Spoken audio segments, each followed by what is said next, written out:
Bonjour à tous, donc aujourd'hui nous allons essayer de faire une petite rénovation sur les freins Mecatech. Donc j'ai gardé mètre cylindre et un étrier pour le démontage, je suppose que tout le monde sait le faire, hein, donc on va le reprendre. Donc pour démonter le mètre cylindre, pas compliqué, hein. J'ai déjà desserré les vis, donc ça va aller plus vite. Hein. On commence à lever le capot supérieur et les 4 vis. Mais tu ne pourras jamais l'être assez. Tu es en danger auprès de cet homme parce qu'il a peur que tu le trahisses. Et le jour où tu le feras, tu le payeras. Il frappera là où ça fait le plus mal. Tu crois qu'il t'aime pourquoi? Dis-toi que toi... Une fois de ça démonté, on a accès au joint intérieur qui, on le voit, commence à être déformé. Donc ensuite, il y a un sens pour le montage. Donc sur un côté, le trou est légèrement plus petit pour pouvoir rentrer et sortir la goupille. Donc on sort la goupille qui maintient le levier. On sort le levier avec son cache.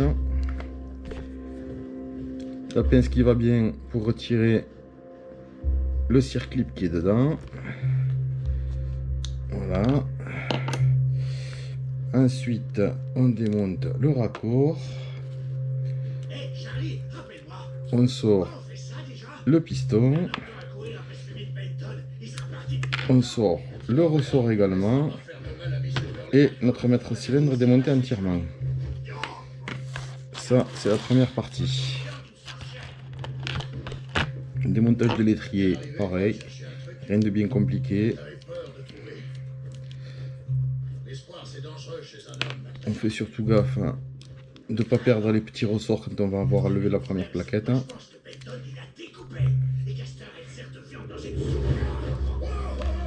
On enlève la flasque, on enlève la première plaquette, on sort les deux ressorts, la deuxième plaquette, on démonte le raccord, le purgeur.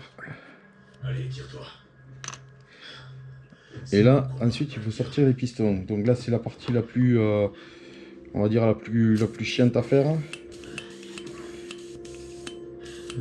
Il faut le faire avec un compresseur si vous avez ça sous la main. Sinon, ça va être un peu plus compliqué. Donc le mieux, c'est de remettre le purgeur.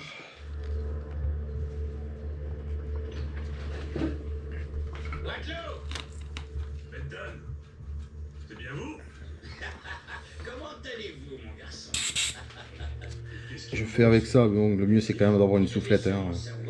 Donc, vous gardez vos doigts devant les pistons pour pas qu'ils partent. On dit que vous n'auriez pas réussi à briser les chines. Juste un... Il ne paie rien pour... Maintenant, j'ai besoin que vous me trouviez un endroit sûr où cacher ma prise à vie. J'ai pas assez de puissance avec ça.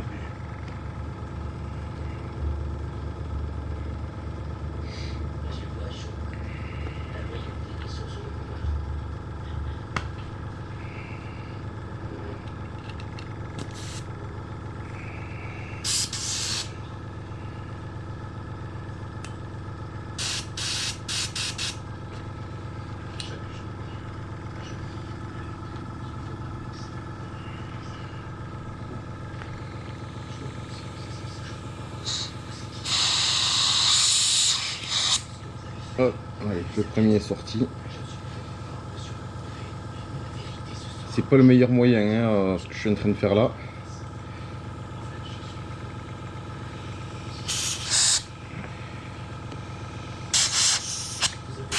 Voilà. J'ai quand même réussi à les sortir. Et voilà, notre étrier est démonté.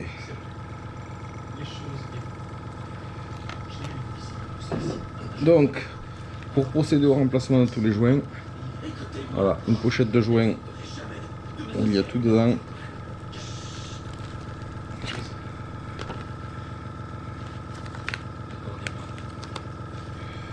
Hop.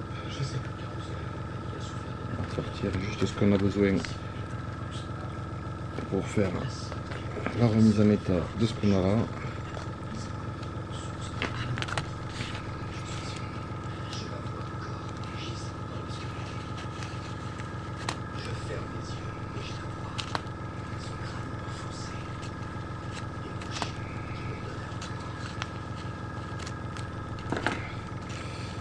Alors, donc il nous faudra ça pour le mètre cylindre, ça pour les pistons et ça pour les pistons. La dernière pièce que j'ai pas enlevée, c'est la petite cale en plastique qui permet d'éviter le jeu sur le levier.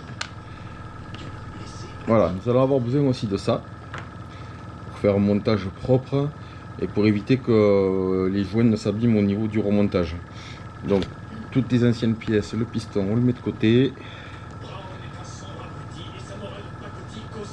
Le cache-poussière il est abîmé, on va le changer aussi.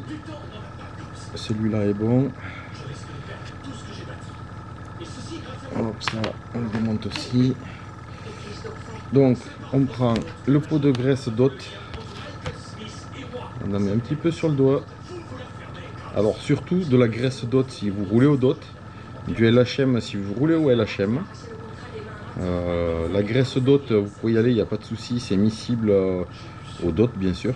Donc même si vous en mettez un peu en dehors des parties qui vont être au contact du DOT, c'est pas un souci.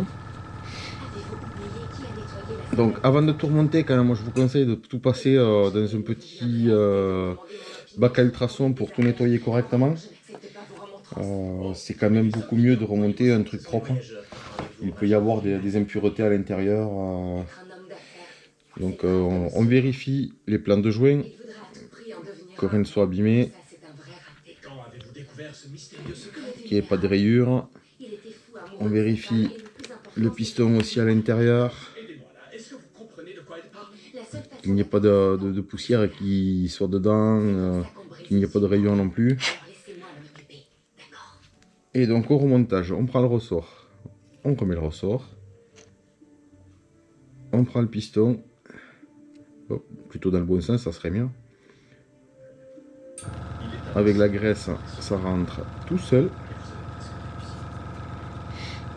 Une fois que le piston est rentré, on reprend la pince à circlip avec le circlip.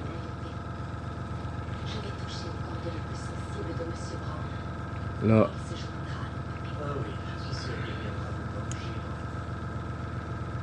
on renfile le tout à l'intérieur.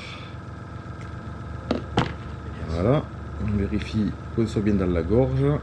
C'est parfait. Une fois que ça c'est remonté, on prend le cache-poussière qui est ici. Je mets un petit poil de graisse aussi dessus, de manière à ce que ça rentre correctement.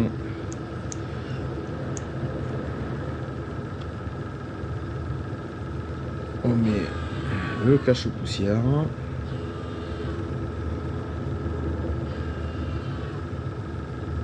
Voilà qui est fait.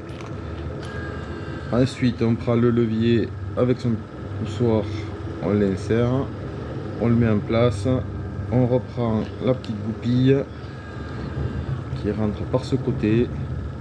Hop, la chose à ne pas oublier. On remet la petite cale qui permet d'éviter le jeu.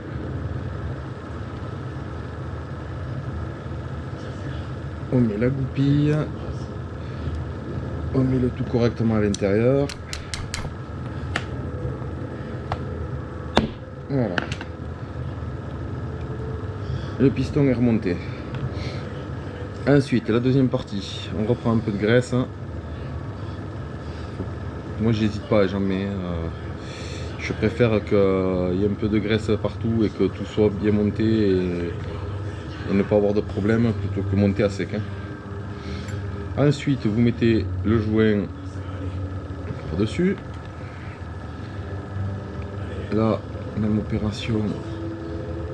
On va mettre un petit peu de graisse tout le tour. De manière à éviter que le joint se dessèche et bouge. Voilà. Puis on remet les 4 vis. Je vous apprendrai les mécanos quand on a 4 vis en carré. On fait du serrage en diagonale, donc on approche les vis, on les met au contact.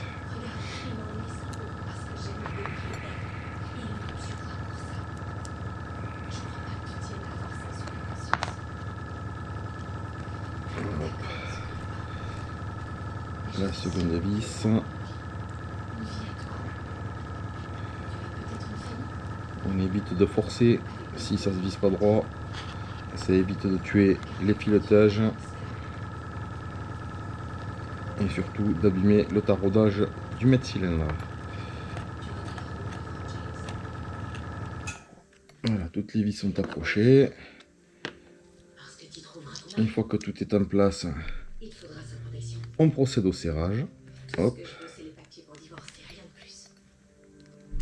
pas la peine de serrer comme une brute. Hein. Ensuite, faut un abri pas très loin du fort. Et on attendra. C'est pas des pièces qui ont tendance à se desserrer toutes seules. Attendre quoi? On remonte le raccord si vous avez mis un raccord pour faire la mise à l'air. Sinon, vous remettez le purgeur. Vous remettez également le raccord en bas. Un petit coup de clé. On serre. Quelqu'un désire vous voir. Clément Dolan, elle insiste. Le mètre cylindre, c'est fait. Ensuite, on va passer à l'étrier. Donc l'étrier, on retire les joints en essayant surtout de ne pas abîmer le piston et de le rayer. Monsieur Brown, C'est la partie, je vais dire, la plus problématique. Donc si vous avez un outil qui n'est pas en acier, c'est même encore mieux que ma Bruxelles qui pourrait très bien rayer. Excusez-moi.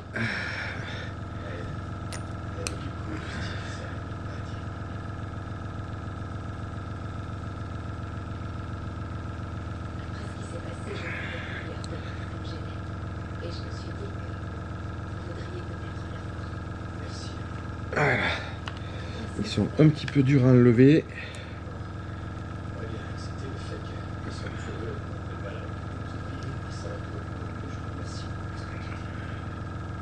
Je devais tout à votre femme de Je vais essayer avec Je un devais petit scalpel, ça sera peut-être plus simple. mais je n'avais plus d'argent pour le partager.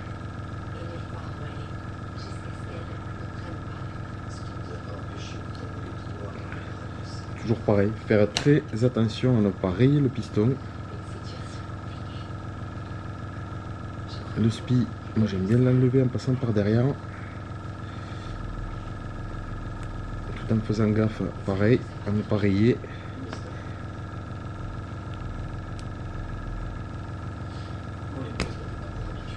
Voilà, le spi est sorti. Même manip, lorsque tout est démonté, on vérifie que rien ne soit rayé. On peut prendre un peu de paille de fer 0,0, mettre un petit coup dessus pour enlever un peu l'oxydation.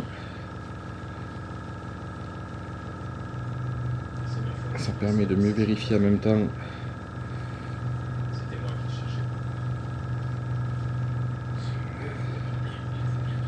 Une fois que c'est bien propre, de vérifier qu'il n'y ait aucune rayure.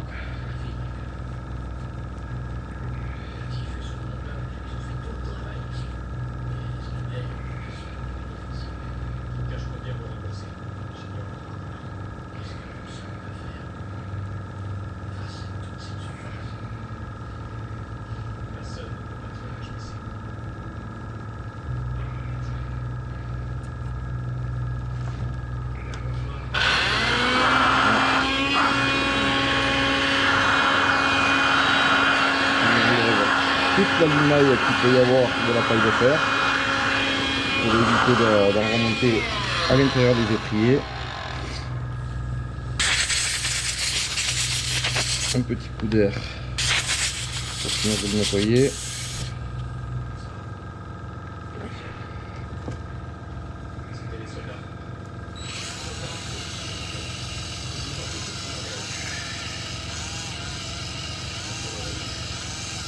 C'est pas obligatoire de faire ça, mais bon, à y être, j'ai fini de faire un nettoyage nickel.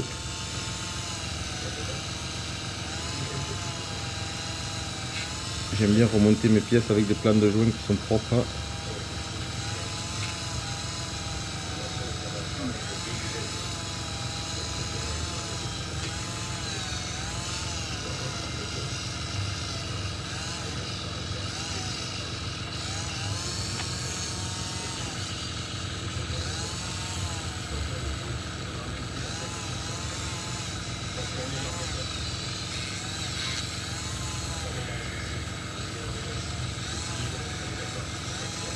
Faites toujours très attention à appareiller. Ça c'est vraiment primordial. Un piston rayé va être un piston qui va très certainement avoir des fuites.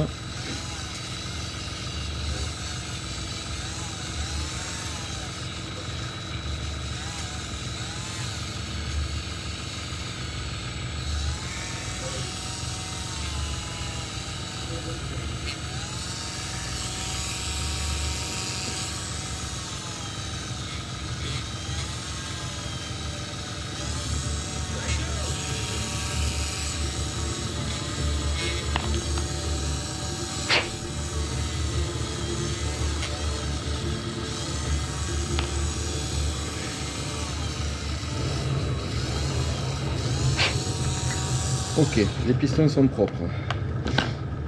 On vérifie l'intérieur du mètre-cylindre.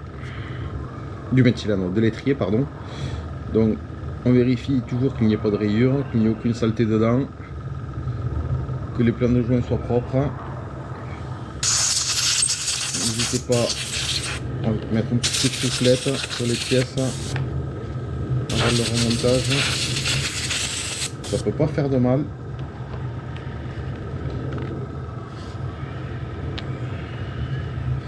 Donc, ensuite, on va passer donc au remontage.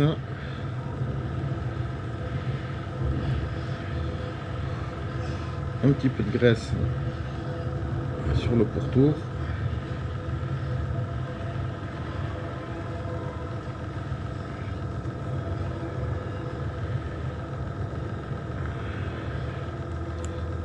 Hop, on enfile le joint spi. Un peu de graisse